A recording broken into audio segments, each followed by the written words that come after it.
Hello friends, আমি অচিন্ত। আমি চলে আসলাম YouTube channel into shed kitchen. আমরা চ্যানেল নতুন রেসিপি শেয়ার করবো, সেটা হচ্ছে মাছের ডিমের টক বানিয়ে দেখাবো। সেটা বানাতে কী উপকরণ লাগা আসুন দেখাই। তার আগে একটা কথা বলি, আমার চ্যানেল রেসিপিগুলো ছাড়া আছে। আমরা যদি ভালো লেগে থাকে অবশ্যই লাইক কমেন্ট শেয়ার করবেন, বেশি বেশি করে শেয়ার করবেন। যদি আমার চ্যানেল নতুন হয়ে থাকেন তাহলে প্লিজ সাবস্ক্রাইব করে দেবেন, সেলফি নোটিফিকেশনটা অল করে দেবেন, যাতে আমার ভিডিও আপনার কাছে আগে পৌঁছে। তার জন্য মাছের ডিমের টক বানাতে কী উপকরণ লাগা আসুন দেখাই।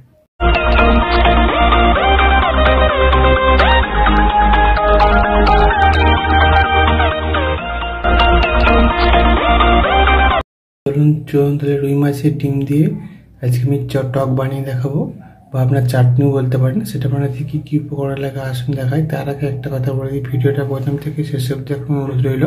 তার জন্য রেসিপিটা শুরু করি। এখানে আমি কিছুটা রুই মাছ, আমি মাছের ডিম সেটাকে আগে থেকে একটু ভেজে নিয়েছিলাম। তো চলুন রেসিপিটা শুরু করি।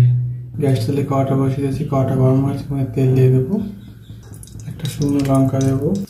আগে থেকে আমি কিছুটা তেঁতুল ভালো করে এখন জলে ভিজিয়ে দিলাম, সেটা আমি এবার চটকে মেথিটা বের করে নেবো।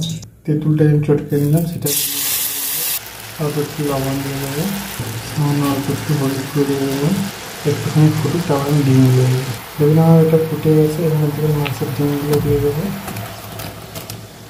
মাছের ডিমগুলো কিছু একটু ফুটিয়ে নেবো আগে। এবং একটা ফুটে গেছে, এর মধ্যে বাতাসা দুটো আছে, বাতাসাগুলো দিয়ে দেবো। দেখুন বাতাসাটা আমি দিয়ে দিয়েছি, একটা একটুখানি ফুটিয়ে নেবো, ফুটিয়ে আনে নেবো। দেখুন আমার মাছের ডিমের টক রেসিপিটা হয়ে গেছে, নামিয়ে নেবো।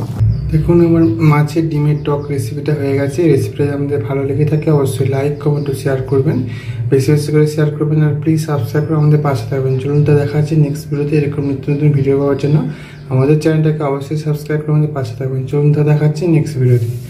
আর আপনারা এইভাবে বাড়িতে দেখুন তেঁতুল দিয়ে মাছের ডিমের টক বানিয়ে খাবেন, আশা করি ভালো লাগবে। তার জন্য দেখা হচ্ছে নেক্সট ভিডিওতে।